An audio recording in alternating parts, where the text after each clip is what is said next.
এই ভিডিওতে আমরা দেখাবো যে কিভাবে গুগল টেকআউট আর্কাইভ প্রসেস থেকে আপনি কিভাবে আপনার আর্কাইভ ডাটাগুলোকে আবার রিট্রিভ করতে পারেন। তো প্রথমত আমরা আপনাদেরকে যে একটা পিডিএফ ফাইল দিয়েছিলাম রিকমেন্ডেড ব্যাকআপ প্রসিডিওর, এই পিডিএফ ফাইলটাতে আপনি যখন 7 নাম্বার পয়েন্টটাতে যাবেন তখন দেখবেন এখানে একটা লিঙ্ক আছে। এই লিঙ্কটাকে জাস্ট আপনি সিলেক্ট করবেন, করে কপি করবেন, করে আপনার ব্রাউজারে ওপেন করে যে অ্যাড্রেস ফিল্ডটা রয়েছে এই অ্যাড্রেস ফিল্ডটাতে আপনি এটাকে পেস্ট করবেন, করে এন্টার দিবেন। এন্টার দেওয়ার পর এখানে আপনাকে দেখাবে থান্ডারবার্ড ফ্রি ডাউনলোড নামে একটা আইকন থাকবে। আপনি জাস্ট এখানে এটা ক্লিক করবেন এবং ক্লিক করার পর কিছুক্ষণের মধ্যে আপনার এখানে দেখাবে যে আপনার ডাউনলোডসের জন্য আপনাকে একটা পেজ আসবে। এরপরে আপনি জাস্ট আপনার যেখানে সেভ করতে চান সেখানে আপনি সিলেক্ট করে দিবেন, এরকম করে সিলেক্ট করবেন। কিন্তু আমি এখানে আমার ডেস্কটপে সেভ করছি, আমি ডেস্কটপকেই সিলেক্ট করেছি। সো আমার এখানে এরকম একটা ফাইল জাস্ট সেভ দিব, সেভ হয়ে যাবে। তো ডাউনলোডটা শুরু হয়ে যাবে এখন।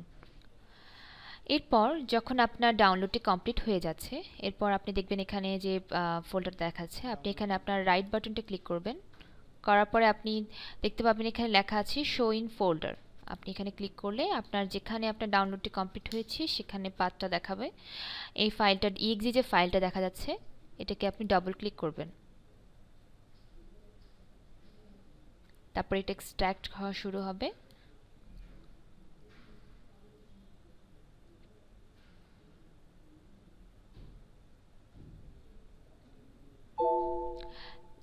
এরপর জাস্ট আপনি এখানে একটা ইয়েস দিবেন, তখন ওটা ইনস্টলেশন স্টার্ট হয়ে যাবে। তারপর জাস্ট নেক্সট দিবেন, স্ট্যান্ডার্ড ফরম্যাটে দিবেন, এরপর নেক্সট দিবেন, দিয়ে ইনস্টলটাকে স্টার্ট করে দেবেন। এরপর ফিনিশ দিলে আপনার থান্ডারবার্ডটা লঞ্চ হওয়া শুরু হবে।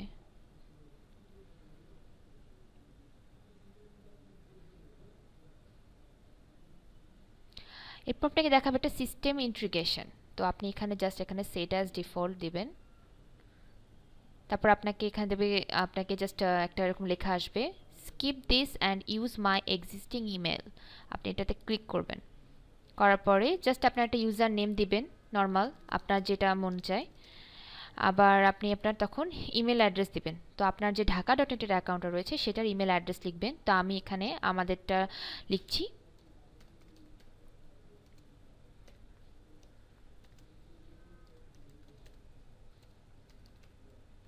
এখানে পাসওয়ার্ড দিবেন আপনি, আপনার যে ঢাকা.নেটের অ্যাকাউন্টটা রয়েছে সেটি পাসওয়ার্ড দিবেন।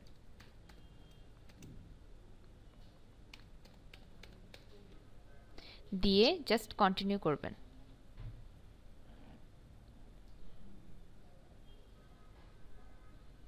এরপর আপনাকে দেখাবে যে কনফিগারেশনে যে আপনার প্রসেস দেখাবে। তা আপনি এখানে আইম্যাপ সিলেক্ট করবেন, করার পরে জাস্ট ডান দিবেন।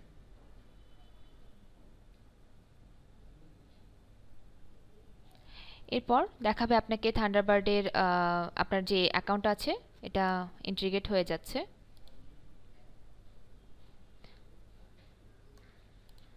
এরপর আপনি আপনার যে পিডিএফটা রয়েছে এটার জাস্ট এখানে একটা লিঙ্ক দেখবেন 8 নাম্বার পয়েন্টে, সেই লিঙ্কটাকে কপি করবেন।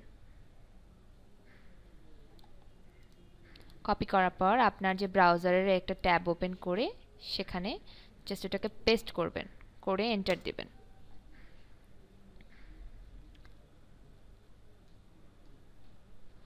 এন্টার হওয়ার সাথে সাথে আপনাকে দেখবেন এখানে একটা এক্সপোর্ট ইম্পোর্ট টুলস নামে একটা অ্যাড-অনস পাওয়া যাবে, ওটাকে জাস্ট ডাউনলোড করবেন।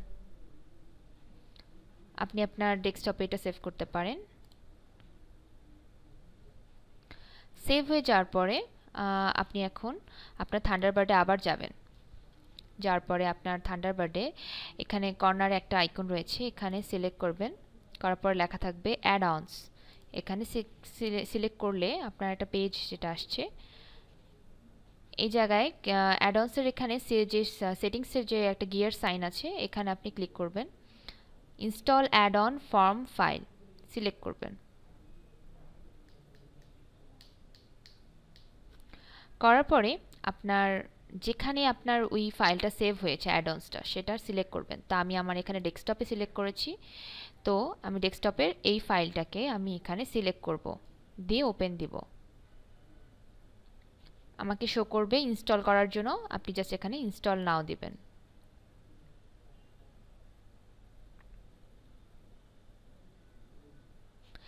এবং এখানে লেখা থাকবে যে export import tools will be installed after you restart Thunderbird. So সেই রিকমেন্ডেশন অনুযায়ী আমরা এখন থান্ডারবার্ডটাকে রিস্টার্ট করব।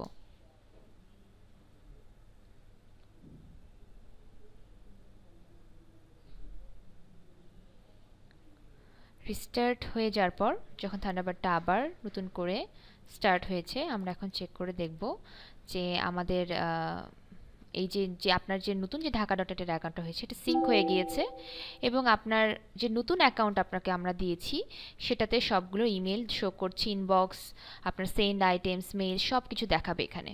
কিন্তু এখন আপনি ইম্পোর্ট প্রসেস শুরু করবেন, যেটা অলরেডি আপনি ব্যাকআপ নিয়ে ফেলেছেন। এরপর আপনি আপনার লোকাল ফোল্ডার্সের এখান থেকে আপনার যে ব্যাকআপ করেছেন আর্কাইভ যে ডাটাটা ওটাকে ইম্পোর্ট করবেন। ইম্পোর্ট করার প্রথমে আপনাকে যেটা খেয়াল রাখতে হবে, আপনার যে ফাইলটা আপনি আর্কাইভ যে ফাইলটা ডাউনলোড করেছিলেন সেটাকে আগে আনজিপ করতে হবে, একটা জিপ ফাইল থাকবে। তো আপনি প্রথমে আপনার ডাটাটা যে মানে আপনার যে ফোল্ডারে ছিল সেখানে সিলেক্ট করবেন। তা আমার এখানে এই ডাটাটা আছে টেক আউট এরকম একটা জিপ ফাইল, সেটা আমার ডেস্কটপে রয়েছে। তো আমি প্রথমে এটাকে এক্সট্র্যাক্ট করব, এক্সট্র্যাক্ট অল দিলাম,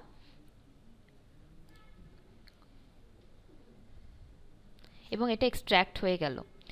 এক্সট্র্যাক্ট হওয়ার পরে আমার টেক আউট নামে এরকম একটা ফোল্ডার ক্রিয়েট হচ্ছে। তো আমার এটা এক্সট্র্যাক্ট হয়ে গেছে। এখন আমি আবার থান্ডারবার্ডে ব্যাক করছি। করার পরে আমার লোকাল ফোল্ডার্স আমি এটা রাইট বাটন দিয়েছি, রাইট বাটন সিলেক্ট করার পর এখানে একটা লেখা আসছে ইম্পোর্ট এক্সপোর্ট টুলস। তারপর আপনি এখান থেকে নিচে যাবেন, এখানে লেখা আছে ইম্পোর্ট এমবক্স ফাইল, এটাকে সিলেক্ট করবেন। এখানে লিখছি import directly one or more mbox files. তো আপনি এটাকে এই আইকনটাকে সিলেক্ট করবেন, করে ওকে দেবেন।